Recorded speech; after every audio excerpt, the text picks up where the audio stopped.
สู้ๆบ่าวฝนไปไปหน่อยจับก่อนไปเยอะไปเลย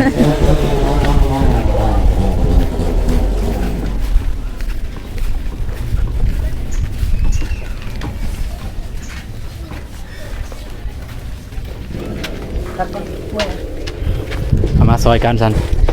จับกล่องมันเหนียวน้ำยามันสี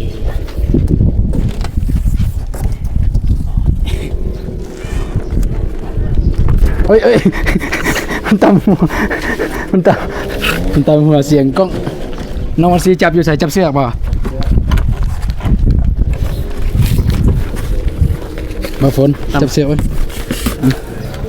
เอาไว้อยู่เฮือนใหญ่เด้อไปเฮือนใหญ่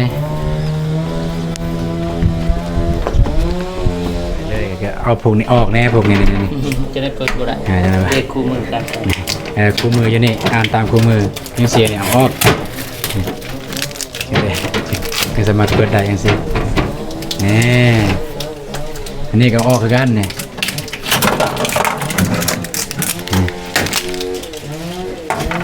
จะมีแช่น้ำก้อนนะแม่แช่น้ำก้อนตัวนี้ออกเบิดอะไร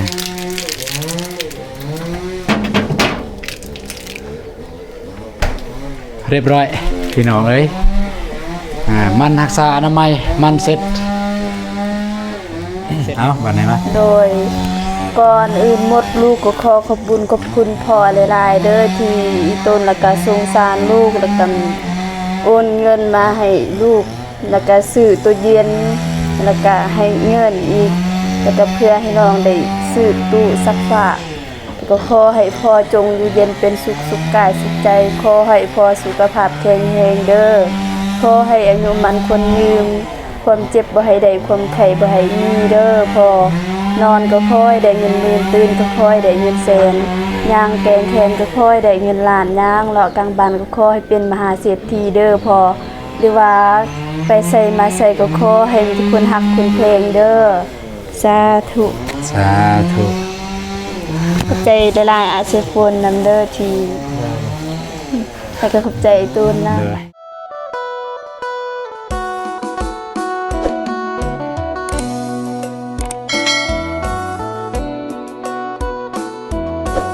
พี่น้องเนาะมาต่อ EP ที่3พี่น้องเอ้ยจะได้เดินทางเมื่อบาทแล้วพี่น้องเนาะแต่ว่าตอนนี้กับทีมงานเฮามาเติมน้ำมันพี่น้องเนาะกับทักทายสวัสดีและก็สวัสดีพ่อแม่พี่น้องบนสุขุสุคนเด้อกันยินดีต้อนรับสู่อาตูนเส้นแนวเส้นเก่าเส้นเคยไปพี่น้องไปหาทางบ่อฟดเพิ่นจะเติมน้ำมูกน้ำมันพี่น้องอย่าลืมใส่นี่เด้อบ่อฝนอย่าลืมใส่นี่เด้อสวัสดีเด้อใส่300,000ใส่ดีสักเลยจะไปเอาเงินกันไปหน่อย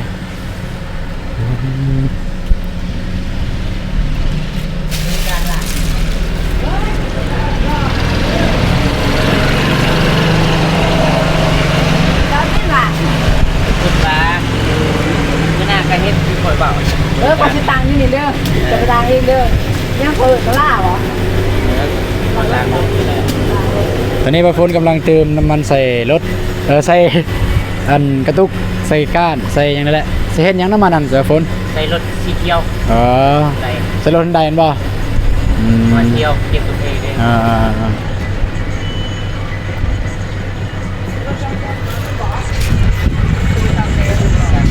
เส้นนี้เต็มนี่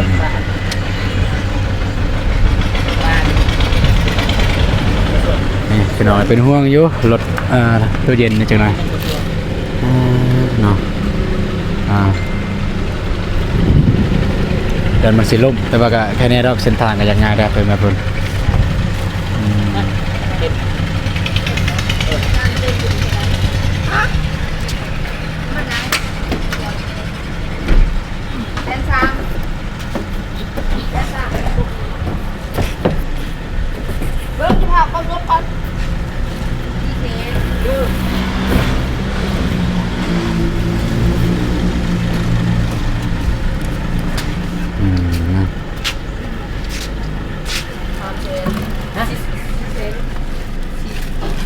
ใส่ก่อน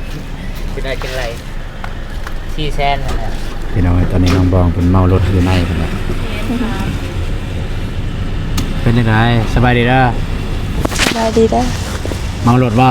บ่ เอากระจกในลงมั้ย เอาลงบ่เป็น ลงมาเป็น มันอันนี้ไอ้บ่ซื้อได้ลงมาเป็นตายแล้วได้แล้วได้จะได้สิลงให้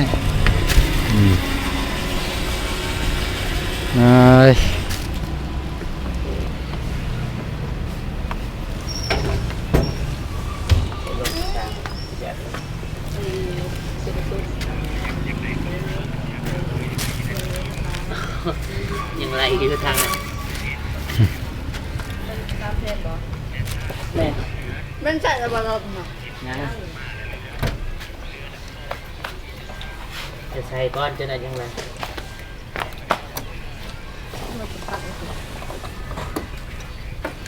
วันนี้ก็เติมน้ำมันให้รถบาฟนก่อนพี่น้องเลยเนาะใส่เพิ่นกับซองมือแต่เมื่อวานเนี่ยเมื่อวานเนี่ยบ่ได้เติมให้น้ำมันทางน้ำมันปิด ในลายเด้อ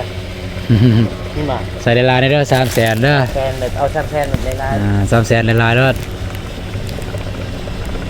สบายนานเลยนะนานเลย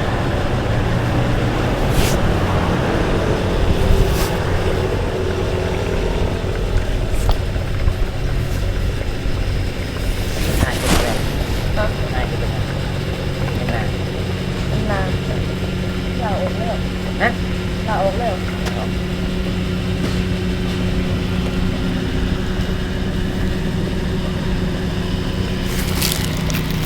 ทำมา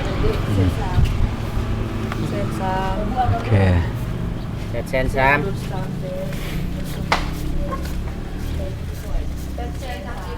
เท่าไรรวมทั้งหมด กับรถ800,000 เนาะโอเคพี่น้องไปที่เรียบร้อยไปพี่น้องเดินทางเมื่อบาทนี่พี่น้องเลยไปพี่น้องเนาะก็เดินทางเมื่อบาทนี้ก็ไปเจอกันอยู่บ้านน้องบองเลยพี่น้องเลยไปเจอกันที่ปุ่นเลยว่าเป็นจังไดพี่น้องก็นี่แหละทางนางเอกเขาโอ้ยเมารถอีกแล้วประจักษ์ฮะ ไม่ได้เมา เปิดอยู่บ่เปิดอยู่บ่ เปิด ใส่เบิ่งเปิดบ่ เปิด มาบอกเด้อทาง FC บอกว่าให้บ่ตูนซื้อยาแน่ว่าอยากกินถามน้องว่าสิซื้อยาบ่ซื้อก็ได้นะสิอดเอานั่นเองแหละโอเคพี่น้องเอ้ยเดินทางเมื่อก่อนไปฮอดบ้านบ้านบ่ตูนบ่ฝนบ่ต้องพูดแล้วพี่น้องเนาะตอนนี้พวกเขาก็เดินทางมาฮอดบ้านน้องบองแล้วพี่น้องเอ้ยฮอดอันนี่แหละเอ้าเพื่อนน้องอำพรเขาตัดกกไม้เจ้าสิเฮ็ดเรือนว่าน้องบอง จังว่า รถน้องพรมัน เด้อ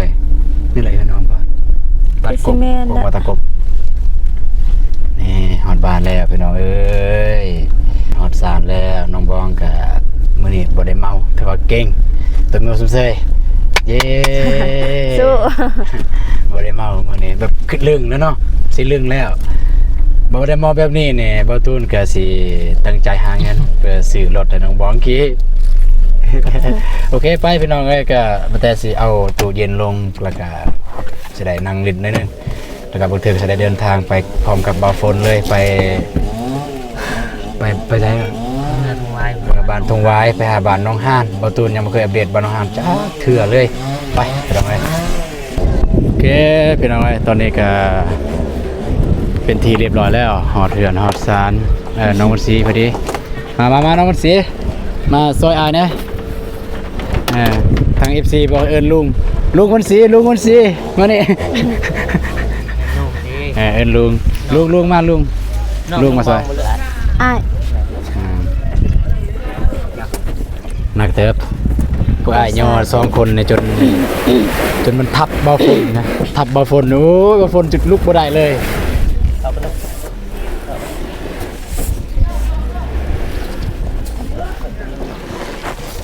จับเสือกเอา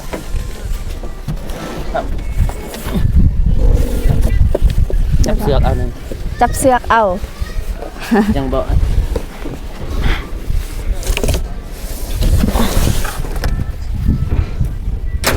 ไปได้บ่2คนบ่ได้แล้วสิเอา3โอเคสู้ๆบ่ฝนไปไปหน่อย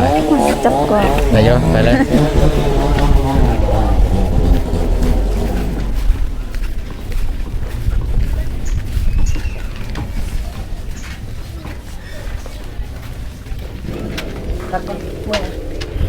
เอามาซอยกันสัน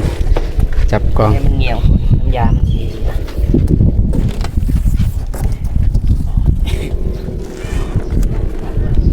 เอ้ย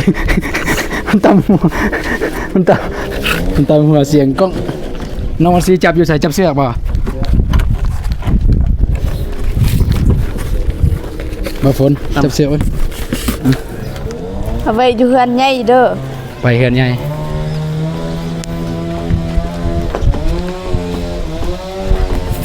ให้น้องมันซีขึ้นก่อนแห้งๆเนาะสั่งน่ะ ทางนั้นยังนุ่มเนาะทางนี้ซ่องเถาเราได้ทางนี้ทางนี้ซ่องเถาอะไรได้ซ่องเถาเนี่ยอ๊บ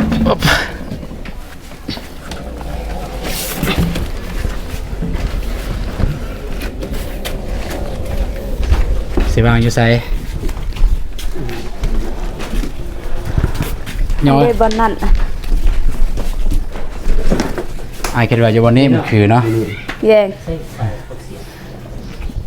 อยู่นี่เหมาะกว่าอยู่นี่เหมาะกว่าคิดว่าอยู่นี่ป่ะ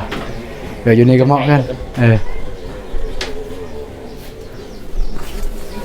เอาแกะเลยก่อนนี้ แห้ง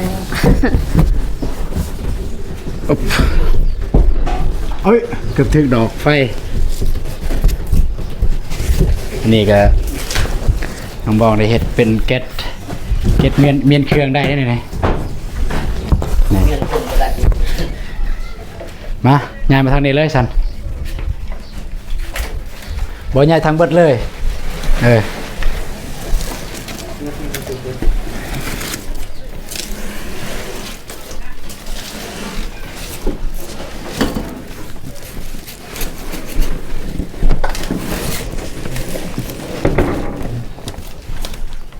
เปิดไฟนี่แก ฮะเปิดไฟโอเคเอาไปเมียนเลยตัวนั้นน้องมันสีเฮ็ดบนเมียนเครื่องก็ได้ได้ตัดเลย กินน้ำเย็นด้วยนี่ว่า โอเคตัวนี้นี่มันทางเจ้าของห้านทางห้านพนักงานเพิ่นแนะนำว่าบ่ให้เจะเฝ้าใส่เด้อมันแต่ว่ามื้ออื่นเริ่มใส่เลยตั้งแต่มื้ออื่นเริ่มใส่ตั้งแต่มื้ออื่นมื้อนี้ปาจังซี่ไว้ก่อนก็บ่ฮู้ว่าย้อนหยังสิแม่นวิธีของการใส่ตู้เย็นนั่นแหละเนาะมันแต่มื้ออื่นเริ่มใส่เลยก็เอาพวกนี้ออกแน่พวกนี้นี่ จะได้เปิดบ่ได้ จะได้ เด็กคู่มือกัน คู่มืออยู่นี่อ่านตามคู่มือยังเสียเนี่ยเอาออกก็สามารถเปิดได้ยังสินี่อันนี้ก็ออกคือกันเนี่ย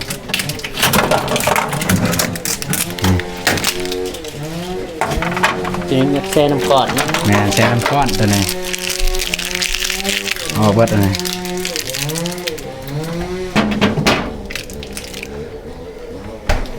เรียบร้อยพี่น้องเอ้ยมันรักษาอนามัยมันเสร็จนอกเสร็จในนี่แหละมันจะเสร็จนอกเสร็จในเบิด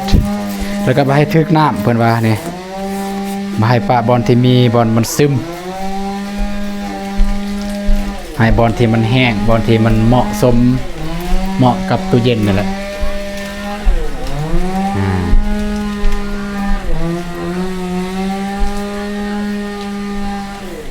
เรียบร้อยพี่น้องเนาะ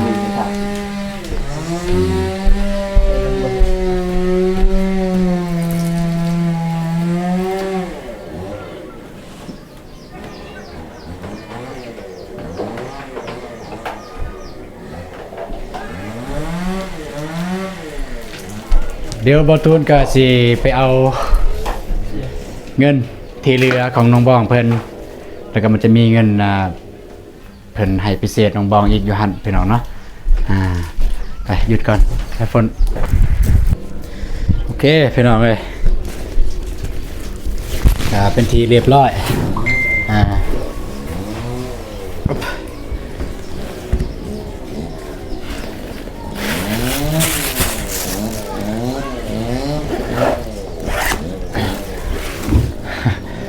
เมื่อยป่ะ บ่ เมาป่ะขอบใจใจพลนะ ขอบใจได้ลายด้วยอ้ายเจ้าตุนขอบใจอีกตุนนะ ได้โอเคพี่น้องเนาะก็เป็นทีเรียบร้อยพี่น้องสำหรับตู้เย็นน้องบองพี่น้องเนาะที่จริงตอนแรกพ่อใหญ่เพิ่นก็ว่าให้ซื้อตู้เย็นตอนแรกเพิ่นก็ว่าเพิ่นก็ถามบ่าวตูนว่าสิซื้ออันใดดีก่อนบ่าวตูนตู้เย็นกับตู้ซักผ้าหรือบ่าวตูนก็ว่าบ่ฮู้คือกันแล้วก็แต่ว่า1นี่แล้วแต่จุดประสงค์ของพ่อเลยพ่ออยากซื้อหยังก็ได้2ก็คือเดี๋ยวสิถามน้องบองเพิ่นมักหยังอยู่ในเรือนเพิ่นก็ได้หยังก็เพิ่นจะได้ตู้เย็นพี่น้องเนาะพอดีงบทางพ่อเพิ่นให้เนี่ยงบเฉพาะซื้องบเฉพาะให้น้องบองเพิ่นซื้อนี่มัน 10,000 บาทพี่น้องเอ้ยและเพิ่นโอนมาเนี่ยเฮ้ยลม และเพิ่นโอนมาเนี่ย 21,000 บาทพี่น้องเอ้ยเพื่อเพิ่นโอนมากายเลย 1,000เพิ่นว่าเพื่อว่าเพราะว่าอย่าหาเพิ่นตัดเนาะเพิ่นตัดเปอร์เซ็นต์เพิ่นหักเปอร์เซ็นต์นั่นน่ะพี่น้องเอ้ยเพิ่นให้เพื่อ 1,000 บาทสำหรับ20,000 20,000แม่น 10,000แม่นให้ซื้อตู้เย็นให้น้องบองแต่ว่าซื้อแล้วนี่ก็เรือเงินเรือนี่มันบ่าวตูนสิให้น้องบองเลยแล้วก็อีก 10,000เพิ่นให้บ่าวตูนกับน้องบองแบ่งกันคนละ 5,000พี่น้องเอ้ยทางพ่อเพิ่นก็อยู่ฝั่งไทยพุ่นละ เดี๋ยวบ่าวตูนสิเอาเงินจำนวนนี้ให้น้องบองแต่กับเงินที่เรือแล้วก็เงินที่เพิ่นให้พิเศษแล้วก็แล้วแต่น้องบองเพิ่นจะซื้อหยังได้ยินว่าอยากได้ตู้เย็นมื้อเช้าแม่นบ่ เลย พอดีเลยได้แล้วเด้อตู้เย็น มันเป็นตัวเย็น ตู้ซักผ้าได้เนาะเพราะว่า4ล้านเนาะตู้ซักผ้า4ล้านเรือจากซื้ออันนี้ก็3ล้านแล้วเด้แล้วก็พอดีกับเงินที่เพิ่นให้ใส่อัน 5,000 นั่น3ล้าน6ล้านเด้6ล้าน ได้แล้วเด้อตู้เย็นตู้ซักผ้า เลย แต่ว่าถ้าสมมุติน้องสิซื้อตัวซักผ้ากับตัวนี้อาจจะบ่ได้บังคับน้องมันแล้วแต่น้องเด้อเพราะว่าเงินเป็นเงินของน้องอยู่แล้วแล้วแต่น้องอยากซื้อหยังกันน้องอยากซื้อน้องก็บอกสมมุติว่ามีรถไปนะบอกอ้ายก็ได้เดี๋ยวอ้ายสิถามบ่าวฝนว่ารถวางบ่หรือว่าทันบ่ถ้าทันก็สิไปถ้าบ่ทันก็คือบ่ได้ไปเนาะ แนวนั้นนะถ้าบ่าวฝนบ่ทันก็สิบ่ไปบ่ตูนก็มีอยู่สต็อกคอยาววิโก้คอยาวแต่ มันก็ดีสำหรับน้องแล้วบ่ได้เมาเนาะ นี่เด้อบินซื้อขายเมื่อกี้นี่ก็คือ กินทำประกันเอาไว้ดี ครับไว้ดีๆเลยอยู่นี่โอเคเอาไว้ดีๆอันนี้ไว้ดีๆแต่ว่าสิให้น้องเพิ่นเลยพี่น้องเอ้ยทางน้องบองเพิ่น6 ล้านพี่น้องเอ้ยถึง6 ล้านเพราะว่า10,000กับ6 ล้าน6เนาะ6 ล้าน 6พอดีซื้อเท่าไรเมื่อกี้นี่3 ล้าน 5พอดียังเหลือ6 ล้าน 1 แสนก็ลองบองเพิ่นกันแล้วแต่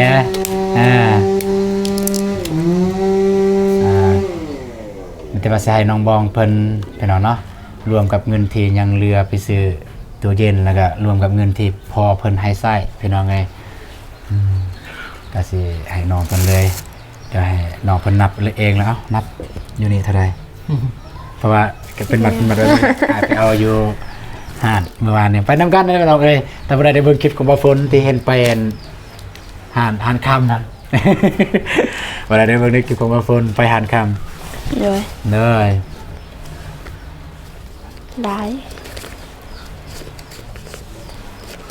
3 4 5 6 7 8อ่านเอาเสียงเลย 9 10 1 2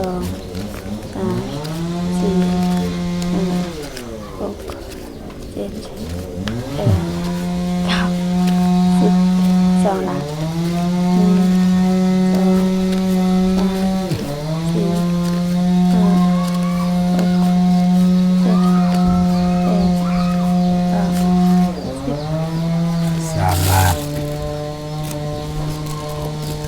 นำเลย 2 3 4 5 6 7 8 9 10 1 2 3 4 5 6 7 8 9 10 5 ล้านเนาะ5 ล้านก็ยังล้านหนึ่ง1 2 3 4 5 6 7 8 9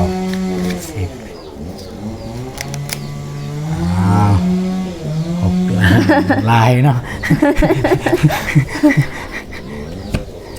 โอเคเนาะโอเคเรียบร้อย แซ่ เอาก็เรืออันนี้เป็นตัว100,000เนี่ยมันเรือจากซื้อตู้เย็นเมื่อกี้นี่เด้เรือยังเรืออยู่3 ล้าน1 แสนโอเคบันนี้เมียนก็คืออย่างที่ไอ้บอกเมื่อกี้นี้เงินจำนวนนี้มันตัว3 ล้านตัว3 ล้าน3 ล้านที่เพิ่นให้ใช้เนี่ยมันเพิ่นให้น้องใช้เด้อให้น้องใช้แล้วแต่น้องจะซื้อหยังแล้วก็เงินตัว3 ล้านอีกเนี่ยแม่นว่าเรือจากที่ซื้อตู้เย็นเรือที่จากซื้อตู้เย็นงบให้ซื้อตู้เย็นเพราะว่าเพิ่นถามว่าตู้เย็นมีราคาเท่าใดเพิ่นถามบ่ตูนก็บอกว่ามันมีหลายราคาเพิ่นว่า11,000พอบ่ปฏิบัติตูนก็ว่าพอ11,000เพราะว่ามันมีราคาเริ่มต้นนะมันมีราคาเริ่มต้นกับบ่ตูนประมาณตอนรวมกับเพิ่นประมาณเนี่ยประมาณอยู่4 ล้านเด้เพราะว่าถามอยู่หันเทิงนะตอนนั้นไปทำยานเทิงเริ่มต้น4 ล้านมันมาหันลุมมื้อนี้เนี่ยผัด3 ล้าน3 ล้านป้ายนะเรือนี่น้องว่าน้องอยากได้ตู้ซักผ้าพอดีน้องเติมเลยเพราะว่าเมื่อกี้เนี่ยถามเท่าไหร่ละ4 ล้านเนาะ4 ล้านพอดี4 ล้านน้องเติมอีกล้านนึงได้เลยตู้ซักผ้าแล้วก็เติมน้ำมันของบาฟนก็คือเงินบาตูนเติมให้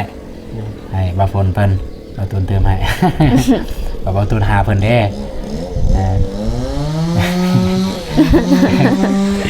โอเคแต่ว่าจ้าสั้นแล้วน้องบองมีแต่ฝากน้องขบกับใจทางพ่อเพิ่นเด้อเพิ่นอยู่ฝั่งไทยเพิ่นบ่ได้ออกสื่อเสียงเฮียงน้ำดอกแต่ว่าเพิ่นก็ว่าบ่ได้คิดอีหยังเพิ่นว่าเพิ่นอีต้นสงสารนั่นแหละคิดเหมือนลูกเหมือนหลานเพิ่นว่าบ่ว่าแต่น้องบองเพิ่นว่าบ่แต่บาตูนบ่เพิ่นว่าก็คิดคือแบบลูกคือกับหลานแบบคือจังกับท่านอื่นๆแหละมักเบิ่งเฮานะมักเบิ่งเฮาเวลาเมื่อยงานก็นั่งเบิ่งจังซี่คลิปทีมงานเฮาบ่ได้มาถ่ายหยังก็ได้มาเบิ่งเพิ่นว่าเพิ่นก็อยู่บนนี้แหละเพิ่นว่าเพิ่นมักการอวยพรของน้องก็คือที่สำคัญเพิ่นมักการอวยพรของน้องเด้อทางผู้ใหญ่แล้วนี่เพิ่นว่าเพิ่นมักการวิธีการอวยพรของน้องนะเพิ่นมักที่สุดเพิ่นว่าโอเคเอาฝากกระบอกกับใจเพิ่นเด้อปานนี้ฟังไทยบ่โดยเพิ่นอยู่ฝั่งไทยเพิ่นอยู่ฝั่งไทยแต่ว่าเพิ่นอยู่เพิ่นเป็นคนกรุงเทพแต่ว่าไปอยู่เสียงมันยังว่าอยู่ภาคเหนือเชียงรายเชียงใหม่ป่ะเชียงใหม่อยู่เชียงใหม่เพิ่นว่าอยู่เชียงใหม่แต่บตูนชื่อบุผิดแต่ว่าเพิ่นฮู้อยู่ภาษาลาวเขาด้วยเขาบอกใจแต่ว่าเพิ่นบ่ได้ออกเสียงแห่งน้ำดอกแต่ขอบคุณผู้ใหญ่แล้วก็พอที่ขอบคุณที่เพิ่นเมตตาสงสารซื้อตู้เย็นเลยแล้วก็บางเทื่อน้องก็สิได้ตู้ซักผ้าอีกเนี่ยได้แน่นอนนั่นนี่นะแต่ว่าน้องไปเมื่อใดก็บอกยินบ่บอกทางทีมงานเฮาบอกไทยฟนก็ได้บอกอ้ายก็ได้ก็ไปนำกันแล้วแต่เดทนำกันอีกไปอันนี้ตื่นเต้นเลยนะตื่นเต้นมากเพิ่นว่าเพิ่นมักการอวยพรของน้องแน่น้องเอ้าวันไหนมาโดยก่อนอื่นหมดลูกก็ขอบคุณพ่อหลายๆเด้อที่อีต้นแล้วก็สงสารลูกแล้วก็โอนเงินมาให้ลูกแล้วก็ซื้อตู้เย็นแล้วก็ให้เงินอีกแล้วก็เพื่อให้น้องได้ซื้อตู้ซักผ้าก็ขอให้พ่อจงอยู่เย็นเป็นสุขกายสุขใจขอให้พ่อสุขภาพแข็งแรงเด้อขอให้อายุมันคนยืนความเจ็บบ่ให้ได้ความไข้บ่ให้มีเด้อพ่อ นอนก็ค่อยได้เงินหมื่นตื่นก็ค่อยได้เงินแสนย่างแกงแขนก็ค่อยได้เงินล้านย่างเลาะกลางบ้านก็ค่อยเป็นมหาเศรษฐีเด้อพอหรือว่าไปใส่มาใส่ก็ขอให้ทุกคนฮักคุณเพลงเด้อ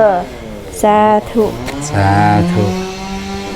ขอบใจหลายๆอาเซฟนนำเด้อทีแต่ก็ขอบใจไอ้ตูนนะ เลยโอเคเนาะก็มาแต่อดีตเมียนเด้อไป